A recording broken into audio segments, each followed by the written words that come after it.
Hello नमस्कार दोस्तों, मैं ऋषभ आपके चैनल एजुकेशन फॉर ऑल में एक बार फिर से आपका स्वागत करता हूं। आज हम लोग केमिस्ट्री के सीरीज को आगे बढ़ाते हुए मैं अगला लेक्चर लेकर के आ गया हूं, जिसमें हम लोगों को खाद्य संरक्षण, पोषण, औषधि के बारे में हम लोगों को आज जो है वो पढ़ना है। इससे पिछले वाले वीडियो में मैंने ईंधन से संबंधित जो है वो लगभग 40 क्वेश्चन जो है वो करवाया था। अगर आपने उसको नहीं देखा है तो आप प्लेलिस्ट में जा करके देख सकते हैं। इसके पैरेलल जो है मैं पॉलिटी का भी सीरीज चलाया हूँ। अगर आप उसको भी नहीं देखा है तो उसको भी आप प्लेलिस्ट में जा करके जो है वो देख सकते हैं। आप ये किसी भी एग्ज़ाम की अगर तैयारी कर रहे हैं तो आप उसके लिए ये ले सकते हैं। तो आइए आज हम लोग जो है वो इससे संबंधित जो है वो क्वेश्चन आंसर करते हैं, जो कि अलग अलग एग्जाम में जो है वो पूछा गया है। अगर आपको वीडियो पसंद आए तो वीडियो को लाइक कर दीजिएगा, अपने दोस्तों में शेयर कर दीजिएगा, और चैनल को सब्सक्राइब नहीं किए हैं तो चैनल को सब्सक्राइब भी कर दीजिएगा।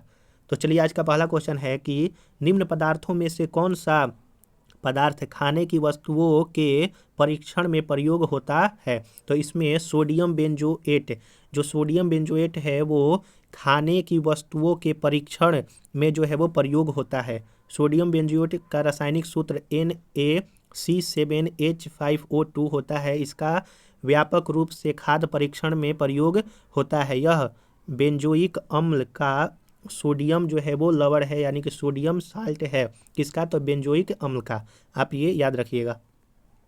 क्वेश्चन नंबर 2 है कि खाद्य पदार्थों के परीक्षण हेतु निम्न में से किस रसायन को प्रयुक्त किया जाता है। तो खाद्य जो परीक्षण हेतु निम्नलिखित में से सोडियम बेंजोएट का जो है वो प्रयोग किया जाता है। अगला क्वेश्चन है, क्वेश्चन नंबर 3 है कि फलों के रस को सुरक्षित रखने के लिए निम्नलिखित में से किसका उपयोग किया जाता है। तो सोडियम बेंजोएट का उपयोग किया जाता है। क्वेश्चन नंबर 4 है कि खाद्य पदार्थों के परीक्षण के लिए निम्नलिखित में से किसका प्रयोग जो है वो किया जाता है। तो इसमें भी सोडियम बेंजोएट आंसर हो जाएगा। तो देखिए, एक ही क्वेश्चन अलग अलग तरीकों से अलग अलग एग्जाम में पूछा गया है। क्वेश्चन नंबर 5 है कि खाद्य पदार्थों के परीक्षण हेतु निम्नलिखित में से किसका प्रयुक्त होता है। तो बेंजोइक एसिड या फिर सोडियम बेंजोएट, दोनों में से अगर कोई भी होगा ऑप्शन तो उसको आप मार सकते हैं। Benzoic acid aromatic carboxylic acid होता है। यह हल्के रंगीन चमकदार क्रिस्टलीय चूर्ण के रूप में होता है। इसका सूत्र C6H5COOH होता है। इसके लवण का, जो कि सोडियम बेंजोएट का, खाद्य परीक्षण हेतु के रूप में जो है वो प्रयोग किया जाता है। क्वेश्चन नंबर 6 है कि आलू के चिप्स प्लास्टिक के थैले में संकुलित किए जाते हैं। तो नाइट्रोजन वातावरण में जो चिप्स होता है, चिप्स हो, कुरकुरे हो, या फिर जो भी चीज़ जो है वो पैकेट में बंद होकर के आता है वो ख़राब ना हो जाए, उसके लिए जो है वो नाइट्रोजन वातावरण उसमें जो है वो मिला जाता है, यानी कि नाइट्रोजन गैस मिला दिया जाता है। नाइट्रोजन गैस ऑक्सीजन की अपेक्षा कम क्रियाशील होता है और ऑक्सीकरण की प्रक्रिया को रोकता है, जिससे जीवाणु व दूसरे कीटाणु नहीं बढ़ते। इसलिए आलू के चिप्स प्लास्टिक के थैले में नाइट्रोजन वातावरण में संकुलित किया जाता है। क्वेश्चन नंबर 7 है कि प्रशीतन खाद्य परीक्षण में मदद करता है। तो जैव रासायनिक अभिक्रियाओं की दर को कम करके, जो प्रशीतन है वो खाद्य परीक्षण में कैसे मदद करता है। तो जो जैव रासायनिक अभिक्रियाओं का जो दर होता है उसको कम करके। प्रशीतन का कार्य खाद्य पदार्थों को जीवाणु मुक्त करना नहीं है। अत्यधिक ठंड की स्थिति में भी जीवाणु, यीस्ट आदि की वृद्धि अथवा एंजाइम की क्रिया रोकी नहीं जा सकती। यद्यपि अत्यधिक प्रशीतन की स्थिति सूक्ष्म जीवों की वृद्धि की गति को सीमित कर सकती है। क्वेश्चन नंबर 8 है कि निम्नलिखित में से कौन सा सामान्य प्रशीतक है जिसको घरेलू प्रशीतित्रों में प्रयुक्त किया जाता है। तो वो आपका फ्रेऑन है। घरेलू प्रशीतित्रों में प्रयुक्त सामान्यतः प्रशीतक जो है वो फ्रेऑन है। क्वेश्चन नंबर 9 है कि कच्ची चीनी को रंग विहीन करने हेतु जिस चारकोल का प्रयोग किया जाता है वह आपका एनिमल चारकोल है। एनिमल चारकोल, जो कि जंतु चारकोल का उपयोग कार्बनिक पदार्थों के विरंजक में किया जाता है? कच्ची चीनी को रंग विहीन करने के लिए एनिमल चारकोल का प्रयोग होता है। क्वेश्चन नंबर 10 है कि शहद का प्रमुख घटक क्या है? तो शहद का प्रमुख घटक जो है वो फ्रक्टोज है, जिसको फल शर्करा भी कहते हैं। शहद के प्रमुख घटक में फ्रक्टोज 38.2%, ग्लूकोज 31.3%, सुक्रोज 1.3%, माल्टोज 7.1% तथा जल 17.2% शामिल होता है। आप ये भी याद रखिएगा। निम्नलिखित में से सबसे मीठी चीनी कौन सा है? फ्रुक्टोज है, ग्लूकोज है, माल्टोज है, सुक्रोज है, या फिर इनमें से कोई नहीं है? तो जो सबसे मीठी चीनी है वो आपका फ्रुक्टोज है। ऑप्शन नंबर ए सही आंसर हो जाएगा। फ्रक्टोज एक प्राकृतिक मोनोसैकेराइड है जो लगभग सभी फलों, शहद और कुछ सब्जियों में पाया जाता है। फ्रुक्टोज का अणुसूत्र C6H12O6 होता है और यह प्राकृतिक में पाई जाने वाली सबसे मीठी शर्करा है।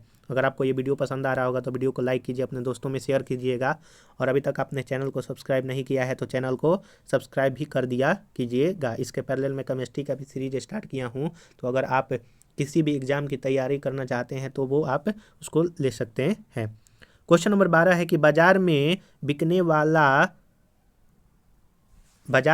वाला एस्पर्टेम कृत्रिम मधुरक है। यह एमिनो अम्ल से बना होता है और अन्य एमिनो अम्लों के समान ही कैलोरी प्रदान करता है, फिर भी यह भोज्य पदार्थों में कम कैलोरी मधुकर के रूप में इस्तेमाल होता है। उसके इस इस्तेमाल का क्या आधार है?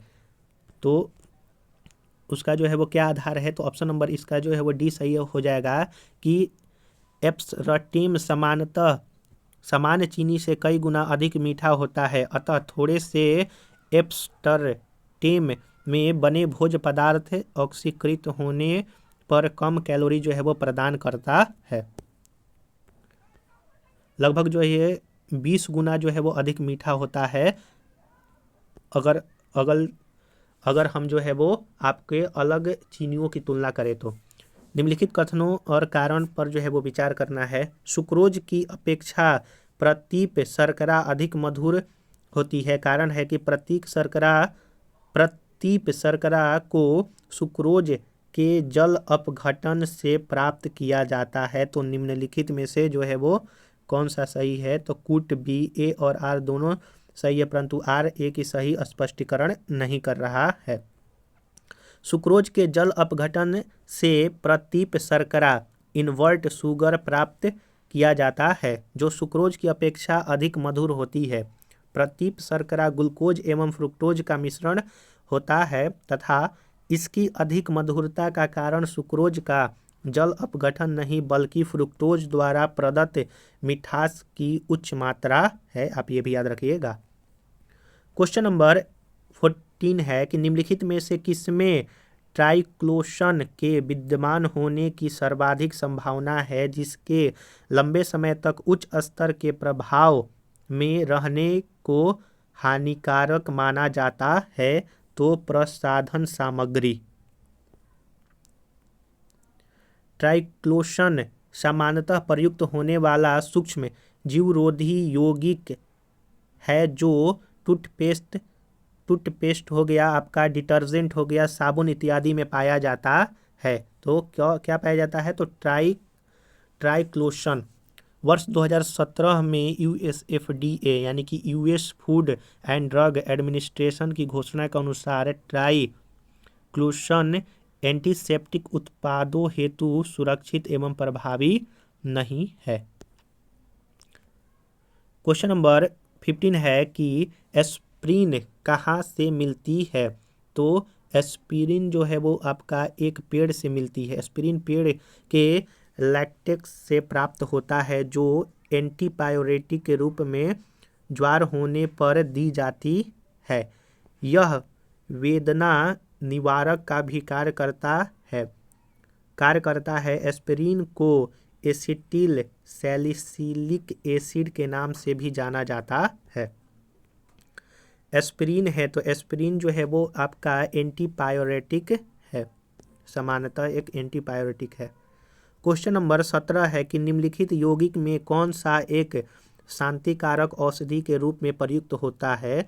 तो शांतिकारक औषधि के रूप में आपका पोटेशियम ब्रोमाइड जो है वो प्रयुक्त होता है। पोटेशियम ब्रोमाइड KBr एक लवण यानी कि सॉल्ट है जिसका शांतिकारक औषधि के रूप में भी प्रयोग होता है। इसका प्रयोग व्यापक रूप से मिर्गी रोग के उपचार में भी किया जाता है आपका पोटेशियम ब्रोमाइड का। क्वेश्चन नंबर 18 है कि निम्नलिखित में से कौन सा रक्त के हीमोग्लोबिन के साथ अनुक्रमणीय संश्लिष्ट बनाता है। तो कार्बन मोनोऑक्साइड। कार्बन मोनोऑक्साइड एक अत्यंत ही जहरीली एवं प्राणघात गैस है। ऊंची सांद्रता में यह मनुष्य और जानवरों के लिए विषाक्त होती है। रक्त के हीमोग्लोबिन पर इस गैस की क्रिया से कार्बोक्सी हेमोग्लोबिन बन जाता है जिससे रक्त गाढ़ा हो जाता है और रक्त प्रवाह रुक जाता है। परिणाम स्वरूप व्यक्ति की मृत्यु हो जाती है। तो कार्बन मोनोऑक्साइड जो है वो आपका कार्बन डाइऑक्साइड से भी बहुत ज़्यादा घातक होता है, आप ये भी याद रखिएगा। क्वेश्चन नंबर 19 है कि दूध उदाहरण है। तो दूध जो है आपका इमल्सन यानी कि पायस का उदाहरण है। इससे विटामिन सी के अलावा सभी पोषक तत्व प्राप्त होते हैं, यानी कि दूध में विटामिन सी नहीं पाया जाता है।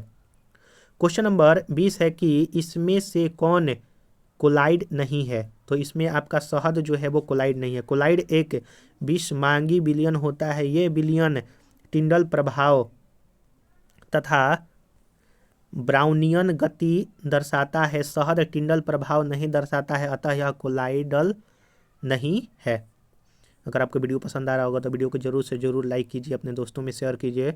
और आप लोग चैनल को सब्सक्राइब नहीं करते हैं तो मैं आपसे निवेदन करूंगा कि अगर आपको ये समझ में आ रहा है कुछ तो चैनल को जरूर से जरूर सब्सक्राइब कर दीजिएगा।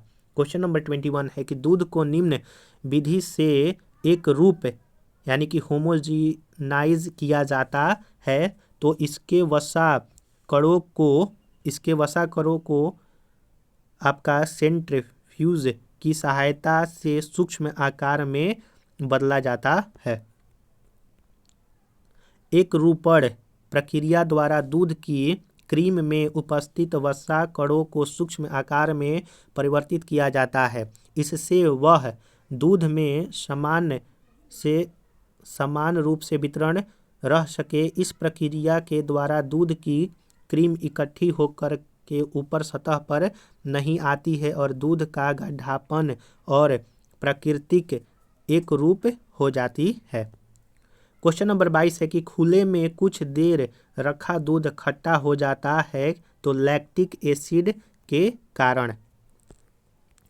ताजे दूध को वायु में खुला रखने से यह अनेक रोगजनक एवं अविकारी सूक्ष्म जीवों से संदूषित हो जाता है। अनेक अविकारी जीवाणु दूध की शर्करा लैक्टोज को लैक्टिक एसिड में परिवर्तन कर देते हैं जो दूध के खट्टापन का कारण हो जाता है।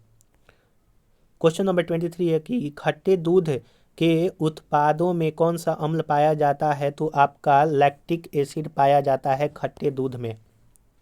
क्वेश्चन नंबर 24 है कि निम्नलिखित में से कौन सा एसिड दूध से दही बनने के दौरान बनता है। तो वो आपका लैक्टिक एसिड है। दूध से दही उचित तापमान यानी कि 30 डिग्री सेल्सियस पर लगभग 12 घंटे में स्ट्रेप्टोकोकस एवं लैक्टोबैसिलस सूक्ष्म जीवाणु द्वारा दूध की शर्करा लैक्टोज से लैक्टिक एसिड में परिवर्तित हो जाता है। तो उचित तापमान कितना होना चाहिए, 30 डिग्री सेल्सियस होना चाहिए, आप ये भी याद रखिएगा। क्वेश्चन नंबर 25 है कि प्राचीन काल से दही जमाने की प्रक्रिया में निम्न जीव की आवश्यकता होती थी। तो वो आपका जीवाणु की आवश्यकता होती थी। और कौन सा जीवाणु, तो लैक्टिक बैसिलस। 26 नंबर क्वेश्चन है कि लौंग के तेल का निम्नलिखित में से कौन सा एक प्रमुख घटक है। तो यूजेनाल।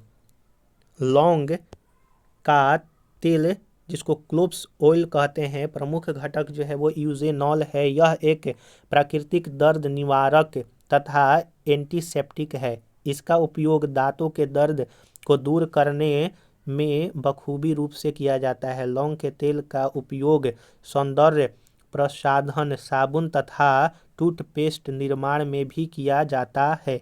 मेडागास्कर तथा इंडोनेशिया मुख्यतः लौंग तेल उत्पादक देश है। तो कौन कौन सा, आप यहाँ पर देखिए कि एक जीके का भी क्वेश्चन मिल गया कि लौंग तेल का सबसे ज़्यादा उत्पादक देश कौन है, तो मेडागास्कर या फिर इंडोनेशिया। तो इसीलिए अगर ये व्याख्या आप अच्छी तरह से देखिएगा तो उससे आपको अलग अलग क्वेश्चन जो है वो मिलता है। 27 नंबर क्वेश्चन है कि जेली बनाने हेतु निम्नलिखित में से कौन सा फल सर्वाधिक उपयुक्त है। तो जेली बनाने के लिए जो है वो अमरूद जो है वो सबसे ज़्यादा। पपीते में पपाइन नामक तत्व पाया जाता है।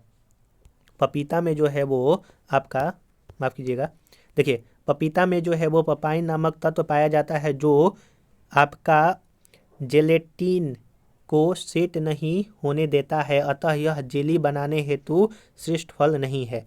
आम और कैथे में पेक्टिन की उपस्थिति क्रमशः कच्चे और पूर्णतः परिपक्व होने पर निर्भर करती है, जबकि अमरूद में पेक्टिन की उपस्थिति के लिए ये शर्त अनिवार्य नहीं, अतः अमरूद जेली बनाने के लिए उपयुक्त है।